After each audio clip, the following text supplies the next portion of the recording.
Hello everyone, welcome to a new video. My name is Francisco and I'm an artist from Portugal, and today I will be sharing the process of painting old complex flat historical house inspired by Portuguese historical houses. As always, I like to start with a base sketch.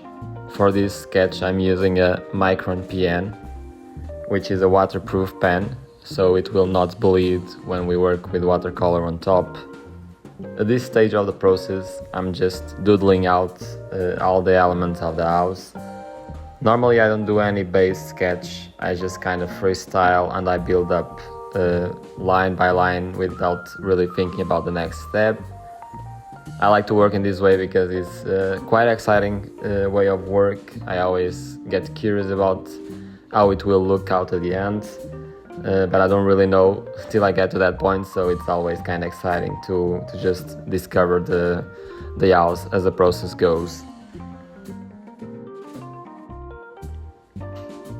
When I do this part of the process, I also already add some of the shadows and some texture to the drawing.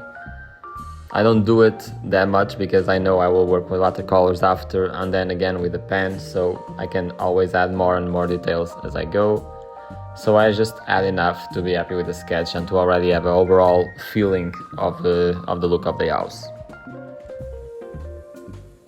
Another good thing about this pen is that you can control easily how intense the lines are. Sometimes when the pen is not fully full anymore, you almost can work as a pencil with it and make less stronger lines and more stronger lines. And I really like that about this pen. I also never work with a black pen. I'm using a dark brown pen. I like that warm feeling that it gives me.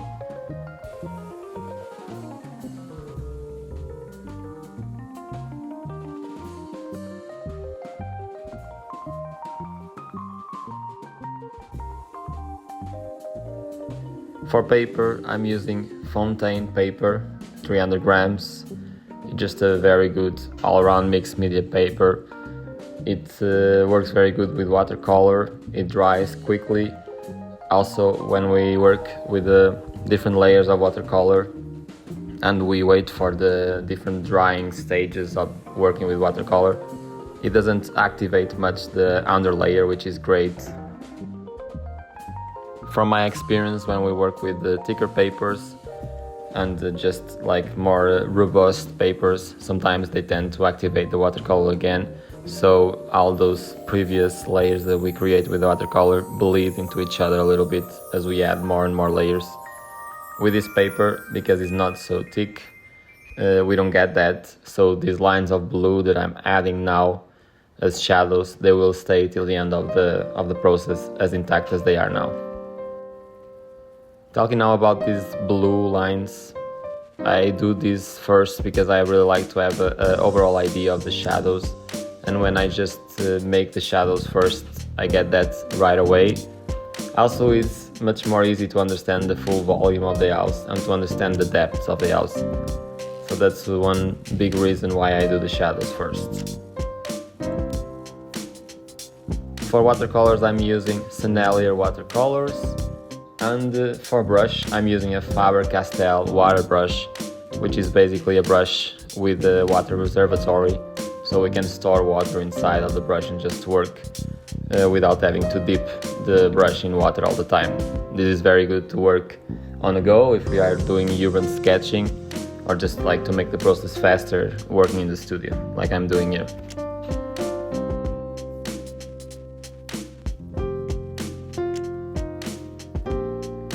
At this part of the process, I just try to pay attention to where the shadows should be, because this will be very important for the overall look of the painting.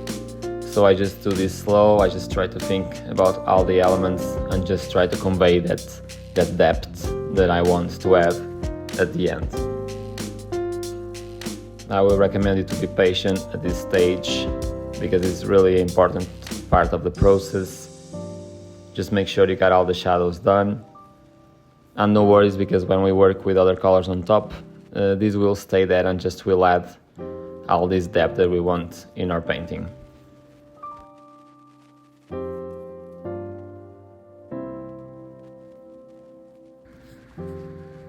After we work with the blues, we move to the warm tones, which already creates a very nice contrast and complementary effect. I like to work with the brush very loosely here, so I can add a lot of texture. Sometimes I work with more wet tip of the brush, sometimes I make it more dry, so I can just create different marks on the paper. And all of these will add just texture and this effect of an old house, a rusty house, which I really love in my work.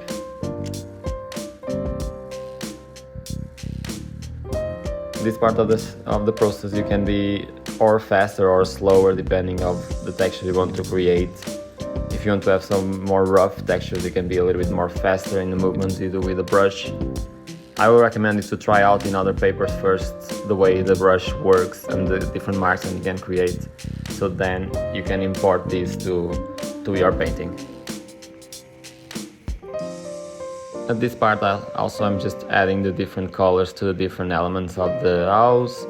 The blinds on the windows, I'm making them a nice intense red, same color I'm doing for the roof. These are just the first layer, I will be adding more layers of paint as we go.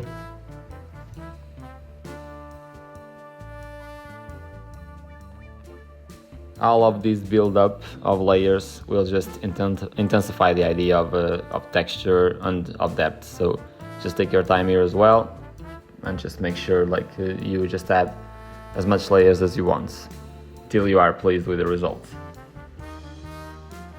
Another thing I like to do is just sprinkle some texture with the watercolors. So I just fill in the tip of the brush with paint and then I just sprinkle and just hit my finger on the tip of the brush so I can just drop some particles of watercolor on the paper. This will create some noise, some texture. Will add even more intensity and sense of detail to the painting. As you can see here, you can just flick the tip of the brush and you're gonna have these results.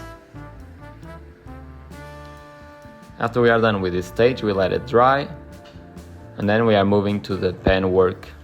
Again, I'm using the same Micron PN here. I'm just adding new details and just refining and intensifying all the different lines. I also used a little bit of a Micron BR here, which is a brush tip pen. It's the same kind of paint as the Micron PN that I used in the beginning, just with the brush tip, which allows me to make bigger marks on the paper and thicker lines. As you can see here, I'm just adding more texture to the painting and at the same time just making the line work and the contours a little bit more refined and intense, and just in a certain way highlighting which areas I want to be more prominent and more intense in the painting, so I can drag the viewer to where I want.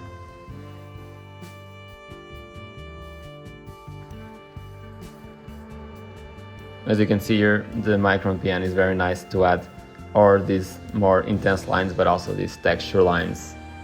That's why it's really one of my favorite pens to use. It's just very versatile. At the end I use the Posca in white color to add some highlights. This is my best choice for white marks on the painting. I get a lot of times asked which white pen I recommend, and I will recommend the White Posca. I think it's a very good option.